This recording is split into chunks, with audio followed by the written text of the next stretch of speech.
జయశంకర్ భూపాలపల్లి జిల్లా కేంద్రంలోని బీసీ కాలనీలోని డైరీ ఫామ్ నిర్వహించుకుంటున్న వారి షెడ్ ను మున్సిపల్ అధికారులు కూల్చేశారు. దీంతో బాధిత మహిళ బర్రెలను తీసుకొచ్చి క్యాంప్ ఆఫీసులో వదిలిపెట్టి నిరసన తెలిపారు. గురుకుల లలిత ఓదెలు దప్పాతులు ఎమ్మెల్యే ఆదేశాలతోనే తమ షెడ్ కూల్చేశామని అధికారులు చెబుతున్నారని, ఎమ్మెల్యే తమకు న్యాయం చేసే వరకు బర్రెలు ఇక్కడే ఉంటాయని బాధితురాలు ఆగ్రహం వ్యక్తం చేసింది. ఈ ఘటన స్థానికంగా తీవ్ర సంచలనం రేపింది. దీంతో పోలీసులు రంగ ప్రవేశం చేసి బర్రెలు తోలిన వారిని అదుపులోకి తీసుకున్నారు.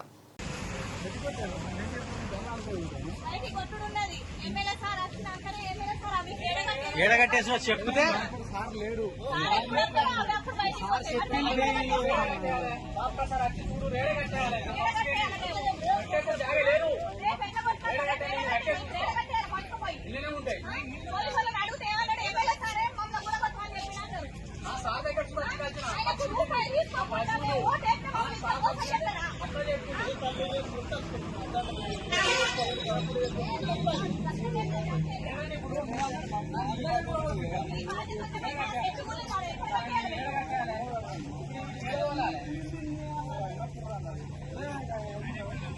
నేనే రాదు గడ్డేనే ఏమైతే గడ్డే కదా.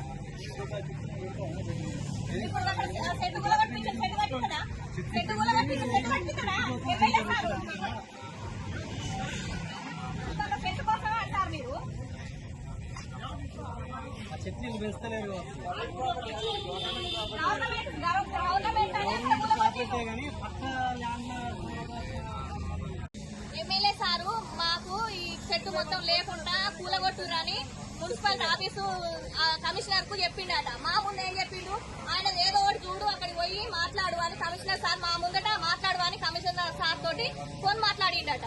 అది మరి 4 రోజులు ఆపినాక మరి మాకు ఏ విషయం అని చెప్పినాక మాకు నోటీస్ పంపినాక ఇప్పటికే 20 గుంటల ల్యాండ్ కబ్జా చేసిర్రు. మిగతా 8 గుంటలు కూడా దాన్ని దారని ఇప్పుడు ఎమ్మెల్యే సారు పాత్ర ముందట పెట్టుకొని వాళ్ళు మొత్తం కూలగొట్టు పడేసిర్రు.